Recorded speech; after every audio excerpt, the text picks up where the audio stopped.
किसी देश के एक छोटे से गांव में एक गरीब मोची रहता था। वह बेहद मेहनती और ईमानदार इंसान था, लेकिन किस्मत उसके साथ मानो आंख मिचौली खेल रही थी। हर दिन की मेहनत के बावजूद उसका घर एक एक पैसे को तरसता। उसकी आंखों में थकान थी, लेकिन दिल में उम्मीद की एक छोटी सी लौ अब भी जल रही थी। दिन बीते गए और हालात बद से बदतर होते चले गए। एक दिन उसकी हालत इतनी खराब हो गई कि उसके पास जूते बनाने के लिए चमड़ा खरीदने तक के पैसे नहीं बचे। ये बात उसके आत्मसम्मान को चुभने लगी, लेकिन उसने हार नहीं मानी। उसके पास जो थोड़ा बहुत चमड़ा बचा था, उससे वह केवल एक जोड़ी जूते बना सकता था। उसी शाम मोची ने कांपते हाथों से चमड़े को नापकर काटा। आंखों में चिंता थी, लेकिन दिल में दुआ। उसने ईश्वर से प्रार्थना की, हे भगवान, अब सब कुछ तेरे हाथ में है, और थके हुए मन से बिस्तर पर चला गया। अगली सुबह जैसे ही सूरज की हल्की किरणें खिड़की से कमरे में आईं, मोची की आंख खुली। वह हमेशा की तरह अपनी मेज की तरफ बढ़ा और वहीं रुक गया। उसकी आंखें चौड़ी हो गई, दिल जोर से धड़कने लगा। उसकी मेज पर एकदम सही बने जूतों की जोड़ी रखी थी। वह आश्चर्य से भर गया। कांपते हाथों से उसने जूते उठाए। सिलाई इतनी बारीक, डिजाइन इतना सुंदर कि खुद मोची ने ऐसा काम पहले कभी नहीं किया था।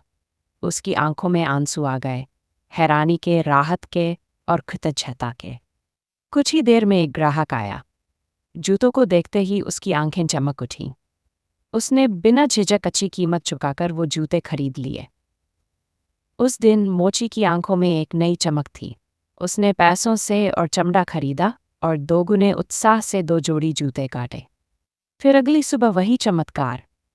2 जोड़ी जूते मेज पर तैयार मिले। मोची की आंखें फिर भर आईं। अब वह हर रात चमड़ा काटकर छोड़ देता और हर सुबह उसकी आंखों में चमक और दिल में कृतज्ञता लिए तैयार जूते पाता। उसकी गरीबी धीरे धीरे दूर होने लगी। अब उसके घर में रोटियां भी थीं और मुस्कुराहटें भी। क्रिसमस पास आ रहा था। मोची ने अपनी पत्नी से कहा, अगर आज रात राह चल जाए तो कि ये चमत्कार कर कौन रहा है।